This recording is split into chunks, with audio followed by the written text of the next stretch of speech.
Dua bandet kawanan begal di Oku Timur yang beraksi di Jalan Desa Trikarya, Kecamatan Belitang, ditangkap Polres Oku Timur oleh petugas Siko tersangka ditembak sikilnya.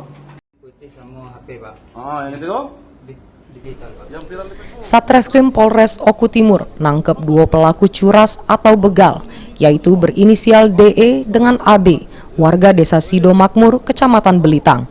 Salah siko tersangka berinisial DE oleh polisi harus ditembak pada bagian kaki karena nyubo melawan pas nak diringkus petugas. Jeru aksinya tersangka bermotor beboncengan kemudian memepet korban sembari ngerampas HP sama motor korban.